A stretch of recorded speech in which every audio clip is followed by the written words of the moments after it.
ஒரு நாள் ஒரு மனிதர் ஒரு சின்ன பையன்கிட்ட ஒரு 50 ரூபாய் நோட்டு ஒன்று, ஒரு 5 ரூபாய் காயின் ஒன்று அது கையில் காட்டி இது எது பெருசுன்னு கேட்டாங்க. அந்த பையனும் யோசிக்காம 5 ரூபாய் தான் பெருசுன்னு சொன்ன உடனே அந்த மனிதன், அட முட்டாள் பையலே, 5 ரூபாய் காயின் தானே பெருசு சொன்னேன், சரி இந்த 5 ரூபாய் காயினை நீயே வச்சுக்கோன்னு அந்த பையன்களை கொடுத்துட்டாரு. அதனால அந்த மனிதர் மறுபடியும் அதே மாதிரி அந்த பையன்களை கேள்வி கேட்கிறார். ஒரு 50 ரூபாய் நோட்டும் இந்த 5 ரூபாய் காயின்லோ எது பெருசு சொன்னீங்கன்னா அது உனக்கு கொடுத்துட்றேன்னு சொன்னாரு.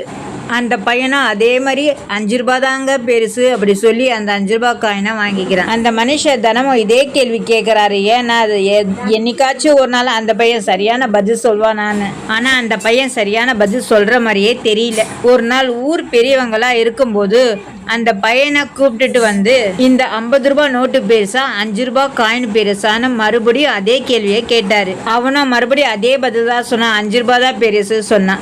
சரி இந்த 5 ரூபாய் வச்சுக்கோன்னு கொடுத்து அந்த பையனை வெளியே அனுப்பிச்சிட்டு அந்த மனுஷனும் அந்த ஊர் பெரியவங்களை சொன்னாங்க, நான் தான் சொன்னல அந்த பையன் சரியான முட்டாளுன்னு சொன்னாரு. 5 ரூபாய் விட 50 ரூபாய் தான் பெருசு அப்படி சொன்னா நான் 50 ரூபாய் கொடுத்துருப்பேன்ல அப்படின்னு சொல்லிட்டு அவரும் வெளியே போயிட்டாரு. அப்புறம் அந்த பெரியவங்கெல்லாம் சேர்ந்து அந்த சின்ன பையன் கிட்ட, ஏண்டா தம்பி விவரம் இல்லாம இருக்க, 5 ரூபாய் காயினை விட 50 ரூபாய் பெருசு அது சொன்னா உனக்கு 50 ரூபாய் கிடைக்கும்லன்னு சொன்னாங்க. அந்த பையனை தன்னுடைய பேக்கெட்ல இருந்து நிறைய 5 ரூபாய் காயினை எடுத்து எல்லாருக்கெல்லாம் காட்டிட்டு, நான் அன்னைக்கே அந்த 50 ரூபாய் தான் பெருசு சொல்லியிருந்தா அன்னைக்கு ஒரு நாள் எனக்கு 50 ரூபாய் கொடுத்துட்டு அத்தோடு எனக்கு முடிஞ்சிட்டு இருக்கும். நான் தினமும் 5 ரூபாய் தான் பெருசு 5 ரூபாய் தான் பெருசுன்னு நான் சொன்ன உடனே என்னை அறிவாளியாகவும் என்னை முட்டாளாகவும் காண்பிக்கிறதுக்காக தினமும் அந்த கேள்வியை கேட்டார். தினமும் 5 ரூபாவும் எனக்கு கொடுத்தாரு.